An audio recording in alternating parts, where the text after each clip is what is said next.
இன்றைக்கி நம்ம சிறகடிக்க ஆசை தொடரில் என்ன நடக்குது அப்படின்னா, ரோகிணியோட ஃப்ரெண்டு வந்து யார்ட்டையோ பேசிகிட்டு இருக்காங்க.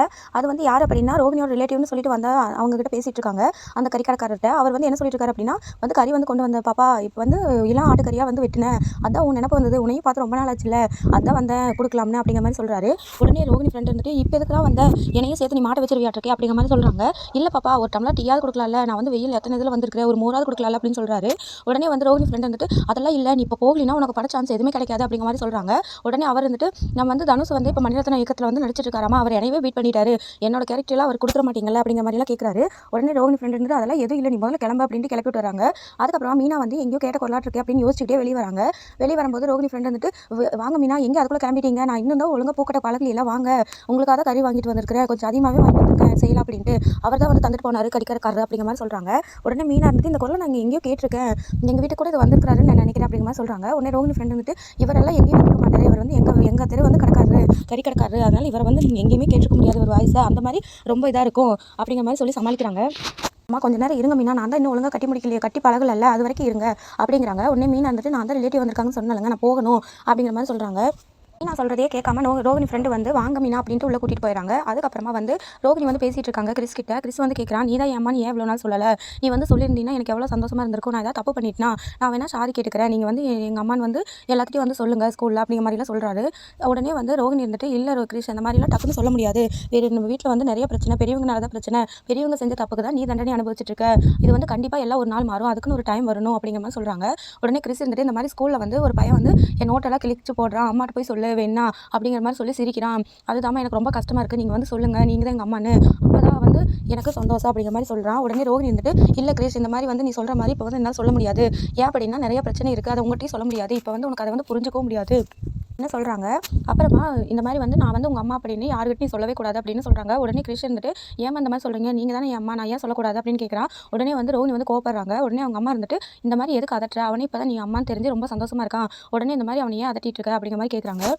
அதுக்கப்புறமா அவன் சொல்கிறது உனக்கே புரியுதாமா அப்படிங்கிற மாதிரி சொல்கிறாங்க. உடனே வந்து ரோகிணி அம்மா இருந்துட்டு, இந்த மாதிரி பையன்கிட்ட சொல்லிட்டேன், இதுக்கப்புறம் உங்கள் வீட்லேயே சொல்லிட்டீங்கன்னா பிரச்சனை தீந்துரும்ல அப்படிங்கிற மாதிரி சொல்கிறாங்க. நீ கம்முன்னு இருங்க கொஞ்சம் நேரம் அப்படிங்கிற மாதிரி ரோகிணி வந்து திட்டுறாங்க. அதுக்கப்புறமா கிறிஸ் வந்துட்டு ரோகிணிட்ட, நாளைக்கு வந்து நான் கட்ட பிரிக்கும் போது நீங்கள் வந்து ஃபஸ்ட்டாக இருக்கணும், நான் உங்களை தான் பார்க்கணும் அப்படிங்கிற மாதிரி சொல்கிறாங்க. உடனே ரோகிணி வந்துட்டு, கண்டிப்பாக நான் வரேன் அப்படிங்கிற மாதிரி சொல்லிடுறாங்க.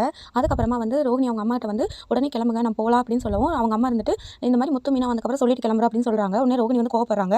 அவங்களாம் இருக்கக்கூடாது அப்படின்னு தான் எல்லாத்தையும் வெளியே அனுப்பியிருக்கேன், நீங்கள் ஃபஸ்ட்டு கிளம்புங்க அப்படின்னு சொல்லிடுறாங்க. உடனே அவங்க அம்மாவும் கிளம்ப போயிடுறாங்க. அதுக்கப்புறமா வந்து ரோகிணியோட ஃப்ரெண்டு வந்து பேசிகிட்டு இருக்காங்க மீனா கிட்ட, உங்களால் மட்டும் எப்படிங்க அப்படி முடியுது, சூப்பராக சமைச்சிருக்கீங்க, நானே சமைக்கிறேன்னு, நீங்கள் தான் வந்து நீங்களே சமைக்கிறேன்னு சொல்லி சமைச்சிங்க, எல்லா வேலையும் எப்படி இப்படி இழுத்து போட்டு செய்கிறீங்க அப்படிங்கிற மாதிரி கேட்குறாங்க. உடனே மீனா இருந்துட்டு, எப்போ நான் இது சின்ன வயசுலேருந்தே பழகிட்டேங்க, அம்மாவுக்கு வந்து ஹெல்ப் பண்ணணுன்ட்டு இந்த மாதிரி வந்து நான் சமையலை கற்றுக்கிட்டேன் அப்படிங்கிற மாதிரி சொல்கிறாங்க. அதுக்கப்புறமா வந்து நான் எப்போவுமே வந்து எனக்கு அம்மா அப்பா தங்கச்சி தம்பி தான் எப்போவுமே, அவங்கள பற்றி தான் நினைப்பேன், வேறு என்ன எதை பற்றி நான் யோசிக்கிறது இல்லை அப்படிங்கிற மாதிரி சொல்கிறாங்க. அதுக்கப்புறமா வந்து ரோகிணி ஃப்ரெண்டு கேட்குறாங்க, இந்த மாதிரி உங்கள் மாமியார் வந்து எவ்வளோ திட்டுறாங்க, ஆனாலும் நீங்கள் ரொம்பவே அமைதியாக போயிடுறீங்க, எப்படி தான் உங்களால் முடியுது அப்படின்ட்டு. உடனே மீனா இருந்துட்டு, சிலவங்க வந்து எடுத்தவங்க ஒருத்தவங்க எல்லாம் பண்ணிட்டா என்னங்க பண்ண முடியும், சிலதெல்லாம் வந்து ரொம்ப பிரச்சனை ஆயிரும், அப்போ வந்து மாமாவும் வந்து நிம்மதியாக இருக்க மாட்டார், நம்ம கொஞ்சம் அமைதியாக இருந்துட்டோம் அப்படின்னா அது அந்த பிரச்சனை வந்து அதோட முடிஞ்சிடும்ல, அதனால தான் நான் வந்து நிறைய இடத்துல வந்து அமைதியாக போயிடுறேன், கோவம் வந்தாலும் கொஞ்சம் கண்ட்ரோலாக போயிடுவேன் அப்படிங்கிற மாதிரி சொல்கிறாங்க. உங்களை மாதிரி இருக்கிறவங்க வந்து ரொம்ப அபூர்வம் அப்படிங்கிற மாதிரி ரோகிணி ஃப்ரெண்டை வந்து சொல்லிட்டு இருக்காங்க. அதுக்கப்புறமா வந்து, நீங்கள் எப்பவுமே இப்படி தானே அப்படின்னு கேட்குறாங்க. மீனா வந்துட்டு, ஆமாங்க நான் எப்பவுமே இப்படி தான், என் வீட்டுக்காரர் அந்த மாதிரி தான், யாராவது ஏதாவது ஒரு ஹெல்ப் அப்படின்னா உடனே ஓடி வந்துருவாங்க, அவர் அப்படி தான் அப்படின்னு சொல்லவும், உடனே ரோகிணி ஃப்ரெண்ட் வந்துட்டு, கண்டிப்பாக அப்போ நீங்கள் 2 பேர் தாங்க சரியான மேட்ச் அப்படிங்கிற மாதிரி சொல்கிறாங்க. அதுக்கப்புறமா ரோகிணி ஃப்ரெண்டு வந்து கேட்குறாங்க, உங்களுக்கு நான் அப்போ ஆசையே இல்லையா, எப்போ பார்த்தாலும் உங்கள் ஃபேமிலி பற்றியே யோசிச்சுட்டு இருக்கீங்க அப்படின்னு கேட்கவும், எனக்கும் ஆசை இருக்குங்க, எங்கள் அக்கா தம்பி தங்கச்சி எல்லோரும் வந்து நல்லா வேலைக்கு போகணும், நல்லா படிக்கணும், அதுக்கப்புறமா எங்கள் வீட்டுக்காரர் வந்து நல்லபடியாக வந்து இந்த தொழிலை வந்து நல்லா மேலே வரணும், இதுதான் என்னோட ஆசை, அவர் தான் எனக்கு வேணுங்கிறது எல்லாமே செய்கிறாருல, அதுக்கப்புறம் என்னங்க வேறு ஆசை அப்படிங்கிற மாதிரி சொல்கிறாங்க. உடனே ரோகிணி ஃப்ரெண்டு வந்துட்டு, உண்மையாலுமே நீங்கள் ரொம்ப இன்ட்ரெஸ்டிங் கேரக்டராக இருக்கீங்க மீனா, உங்களை மாதிரி நான் இருந்திருந்தேன் அப்படின்னா ஒரு நாள் கூட அந்த வீட்டில் இருந்திருக்க மாட்டேன் அப்படிங்கிற மாதிரி சொல்கிறாங்க. அதுக்கப்புறமா மீனா இருந்துட்டு, இந்த மாதிரி வந்து இருக்கிற ஹஸ்பண்ட் வந்து நல்ல ஹஸ்பண்டை வந்து எங்கள் அத்தை தானே இந்த பூமிக்கு வந்து வரவழைச்சாங்க, அதனால அவங்க எது சொன்னாலும் பரவாயில்லன்னு நான் கேட்டுக்கிறேன் அப்படிங்கிற மாதிரி சொல்கிறாங்க.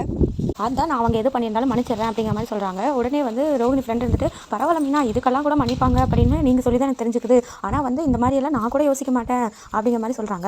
அதுக்கப்புறமா வந்து ரோகிணி வந்து அவசர அவசரமாக அவங்க அம்மாவையும் கிருஷ்ணையும் வந்து கிளப்பிட்டு இருக்காங்க. அப்புறம் வந்து சரி வாங்க கிளம்பலாம் அப்படின்ட்டு வெளியே வரும்போது, உடனே வந்து கிருஷ்ணன் வந்துட்டு, நாங்கள் வந்து மீனாட்ட வந்து சொல்லிட்டு போகிறோம் அப்படிங்கிற மாதிரி சொல்கிறாங்க. உடனே வந்து ரோகிணி வந்துட்டு, அவங்ககிட்ட நீ பேசக்கூடாது, நான் தான் உங்கள்கிட்ட சொல்லியிருக்கேன்ல, இனிமேல் அவங்க கூட பேசவே கூடாது நீ அப்படின்னு சொல்கிறாங்க. உடனே கிருஷ்ணன் வந்துட்டு, ஏன் அப்படி சொல்கிறீங்க, நான் அவங்க கிட்ட மட்டும் சொல்லிட்டு போகிறேன் அப்படின்னு சொல்லவும் ரோகிணி வந்து கோவப்படுறாங்க. சந்தோஷப்படுறாங்க. இனிமேல் நீ இந்த மாதிரி சொல்லிட்டு இருந்த அப்படின்னா நான் வரவே மாட்டேன் உங்ககிட்ட, உன்னை பார்க்கவும் வரமாட்டேன், ஊருக்கே வரமாட்டேன் அப்படிங்கிற மாதிரி சொல்கிறாங்க. உடனே கிறிஷ் இருந்துட்டு சரிம்மா இனிமேல் நான் வந்து அந்த மாதிரி சொல்ல மாட்டேன் அப்படின்னு சொல்லிடுறாங்க. அதுக்கப்புறமா வந்து அவசர அவசரமாக வந்து கதவை நீக்கலான்னு வராங்க. கதவை நீக்கும் போது உடனே வந்து முத்துவோட சத்தம் கேட்குது, பாட்டு பாடிட்டே வந்துட்டு இருக்காரு. உடனே வந்து ரோஹிணி வந்துட்டு பேக்கப் போய் உள்ள வச்சுட்டு கம்முன்னு கிச்சனுக்குள்ளே போகிற மாதிரி அவங்க வந்து முன்னாடி உட்காந்துறாங்க. அப்புறம் வந்து முத்து வந்து வாங்கம்மா சாப்பிடலாம், உங்களுக்காக வந்து நான் ஸ்பெஷல் ஐட்டம் வாங்கிட்டு வந்திருக்கேன், இந்த கடையில் நல்லா இருக்கும் சாப்பாடு அப்படிங்கிற மாதிரி சொல்கிறாங்க. உடனே ரோஹிணி வந்து வராங்க. அப்போ வந்து முத்து வந்துட்டு நீ என்ன வீட்டில் இருக்கிற, எப்போ எல்லாத்துக்கு முன்னாடி நீ தானே கிளம்பி போவ அப்படின்னு கேட்குறாங்க. உடனே ரோஹிணி வந்துட்டு அது வந்து என்னோட இஷ்டம், நீங்கள் ஏன் கேட்குறீங்க அப்படிங்கிற மாதிரி கேட்குறாங்க. உடனே முத்து வந்துட்டு சரி நீ என்னமோ ஒன்று எனக்கு என்ன அப்படின்னு சொல்லிட்டு உனக்கு வேணவா நீயும் சாப்பிடுவா அப்படிங்கிற மாதிரி சொல்கிறாங்க. உடனே ரோஹிணி வந்துட்டு எனக்கெல்லாம் வேண்டாம் அப்படின்னு சொல்லியிருக்காங்க. வேண்டாட்டி போவா கிறிஷ் நம்ம சாப்பிடலாம் நல்லாயிருக்கும் அப்படிங்கிற மாதிரி பேசிகிட்டு இருக்காங்க. அதுக்கப்புறமா ரோஹிணி அம்மா இருந்துட்டு உங்களுக்கு வேறு ஏதாவது சவாரி இருக்கா தம்பி, நீங்கள் கிளம்பணுமா அப்படிங்கிற மாதிரி கேட்குறாங்க. உடனே முத்து வந்துட்டு இல்லைம்மா இனிமேல் வந்து பெரிய சவாரி கிடைக்கிற கஷ்டம் தான், இனிமேல் நான் எங்கேயும் போக வேண்டாம்னு பார்க்குறேன், கிறிஸ் கூட கொஞ்சம் நேரம் விளையாடிட்டு இருக்கலாம்னு பார்க்குறேன் அப்படிங்கிற மாதிரி சொல்கிறாரு. உடனே வந்து ரோஹிணி வந்துட்டு விளையாடுறதுக்கு நீங்கள் சின்ன குழந்தையா அப்படின்னு சொல்லவும் உடனே முத்து இருந்துட்டு சின்ன குழந்தையா இருந்தால் விளையாடணுமா, விளையாடுறதுக்குலாம் வயசு இருக்கா அப்படிங்கிற மாதிரி கேட்குறாரு. அப்புறமா பார்சல் வந்து ரோஹிணி அவங்க அம்மா கிட்ட கொடுத்துட்டு முத்து வந்து வீட்டுக்குள்ள ரூம்குள்ளே போயிடுறாரு. உடனே வந்து ரோஹிணி வந்து அவசரமாக கூட்டிகிட்டு வந்து இதுக்கு தான் சொன்னேன் உங்களை வந்து உடனே கிளம்புங்கன்னு கேட்குறீங்களா அப்படின்னு சொல்லிட்டு சாப்பாடு வந்து போட்டு ஒரு கிறிஷ்க்கு வந்து ஊட்டி விட்டுருக்காங்க. உடனே வந்து முத்து வந்து வெளியே வந்துடுறாரு. இதுன்னு அதிசயமாக இருக்குது, நேற்று வந்து பார்லர் அம்மா வந்து உங்களுக்கு சப்போர்ட் பண்ணாங்க, இப்போ வந்து பையனுக்கு வந்து ஊட்டி விட்டுருக்காங்க, என்ன ஒரு அதிசயம், கல்லுக்குள்ளேயே ஈரம் இருக்குமா, இந்த மாதிரிலாம் வந்து மனுஷங்க இருப்பாங்கன்னு சொல்லி தான் கேள்விப்பட்டிருக்கேன், இப்போ தான் பார்க்குறேன், பரவாயில்ல பார்லர் அம்மாக்குள்ளேயே இந்த மாதிரி ஒரு பர்சன் இருக்காங்க அப்படிங்கிற மாதிரி சொல்லி சந்தோஷப்படுறாரு. அதுக்கப்புறமா வந்து முத்து இருந்துட்டு இதே பார்க்குறதுக்கு நல்லா தான் இருக்குது, சரி சரி ஊட்டிடுங்க அப்படின்னு சொல்லிட்டு இருக்காரு. அதுக்கப்புறமா கிறிஷ் கூட வந்து முத்து வந்து விளையாண்டுருக்காரு. இப்போ வந்து மீனா வராங்க. மீனா வந்து கேட்குறாங்க என்னங்க விளையாண்டுருக்கீங்க, சாப்பிட்டாங்களா அப்படின்னு கேட்கவும் சாப்பிட்டாங்க, ஆனால் யார் ஊட்டி விட்டாங்கன்னு கேளு, ரோஹிணி தான் அப்படின்னு சொல்கிறாங்க. உடனே மீனா வந்துட்டு எல்லா பெண்களோட மனசுலேயும் வந்து ஒரு தாய்மை இருக்கும்ல அப்படிங்கிற மாதிரி சொல்கிறாங்க. உடனே முத்து வந்துட்டு சரி நீ பார்த்துக்கோ கிருஷ்ணா, நான் கொஞ்ச நேரம் உள்ள போயிட்டு வரேன் அப்படிங்கிற மாதிரி ரூம்குள்ளே போயிடுறாரு. அப்போ வந்து ரோஹிணி அம்மா வந்து வெளியே வராங்க. அப்போ வந்து மீனா வந்து என்ன சொல்லிட்டு இருக்காங்க அப்படின்னா கிறிஷ் உனக்கு நான் வாங்கிட்டு வந்திருக்கேன் அப்படின்னு கண்ணாடி எடுத்து கொடுக்குறாங்க. நாளைக்கு வந்து நீ கட்ட பிடிச்சதுக்கப்புறமா போட்டுக்கோ அப்படின்னு சொல்கிறாங்க. உடனே கிறிஷ் வந்து ரொம்ப சந்தோஷமாக வாங்கிறாங்க. உடனே வந்து ரோஹிணி அம்மா வந்து பார்த்து ரொம்ப சந்தோஷப்படுறாங்க. அதுக்கப்புறமா ஏமா கண்ணெல்லாம் சிவந்திருக்கா அப்படின்னு மீனா கேட்கவும் ரோஹிணி அம்மா வந்துட்டு இந்த மாதிரி நைட்டு தூக்கம் இல்லைம்மா அதனால தான் அப்படின்னு சொல்கிறாங்க. உடனே வந்து கிறிஷை பற்றி நீங்கள் கவலைப்படாதீங்கம்மா, கிறிஷுக்கு வந்து எதுவும் இல்லை, நாளைக்கு வந்து கட்ட பிடிச்சதுக்கப்புறம் நீ வந்து ஃப்ரெண்ட்ஸு எல்லாத்தையும் பார்க்கலாம் கிறிஷ் அப்படிங்கிற மாதிரி மீனா சொல்கிறாங்க. உடனே கிறிஷ் இருந்துட்டு அம்மாவே பார்க்கலாம்ல அப்படிங்கிற மாதிரி கேட்குறாங்க. உடனே ரோஹிணி வந்து ஷாக் ஆயிடுறாங்க. அதோட எனக்கு எபிசோட் முடிஞ்சது. நன்றி.